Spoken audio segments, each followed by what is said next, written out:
தேவன் விரும்புகிறது வேஷத்தை அல்ல, மனச.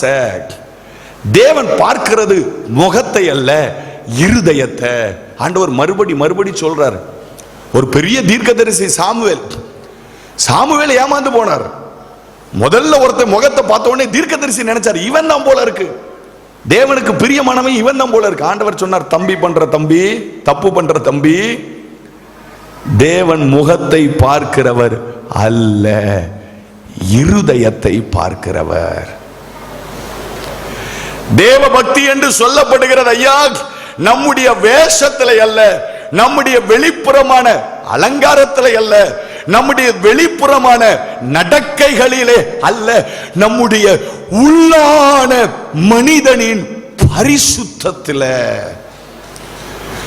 ஒருவன் தேவபக்தி உள்ளவன் என்று எண்ணினால் அவனுடைய பரிசுத்தத்துல ஒரு வைராக்கியம் இருக்க வேண்டும். ஏனென்றால் கர்த்தர் நம்மை எதற்கு அழைத்திருக்கிறார்?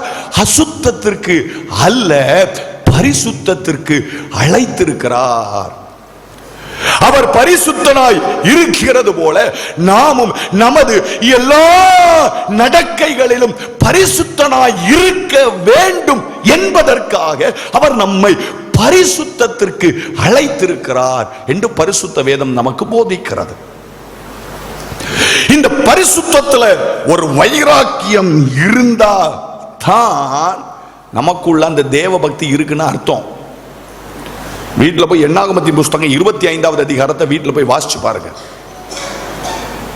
இஸ்ரவேல் ஜனங்களுக்குள்ள ஒரு கொடுமையான பாவம் நடக்கிறது, விபச்சார பாவம். மீதியானிய ஸ்திரீகளை கூட்டிட்டு வந்து விபச்சாரம் பண்றாங்க. பண்ணுறது தப்புன்னு சொல்லி தெரிஞ்ச பிறகும் எல்லா ஜனங்களும் பார்த்து கொண்டே இருந்தார்கள். ஒருவன் கூட நீ பண்ணுவது தப்பு என்று கேட்பதற்கு தைரியம் இல்லை ஒருத்தனுக்கும். ஆனா ஒரு மனுஷன் எழும்பினான். அவனுக்கு பேர் பினெகாஸ். ஆரோனின் குமாரனாகிய எலெயாசாரின் குமாரனாகிய பினெகாஸ் என்று வேதம் சொல்லுகிறது. எழும்பினவன் ஈட்டியை எடுத்து நடு சபையில குத்தி போட்டான். ஏன்னா பக்தி வைராக்கியம். ஐயா, பக்தியில ஒரு வைராக்கியம் இருக்கணும். அது என்ன வைராக்கியம்? பரிசுத்தத்துல ஒரு வைராக்கியம் இருக்கணும். அந்த வைராக்கியத்தை தான் இயேசுநாதர் இந்த உலகத்துல வாழுகிற பொழுது சபையில சவுக்கெடுத்து அடிச்சாரு.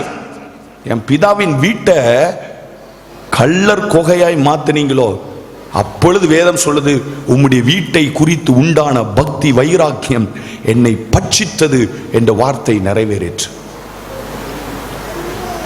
தேவனை குறித்து ஒரு வைராக்கியம் உண்டா?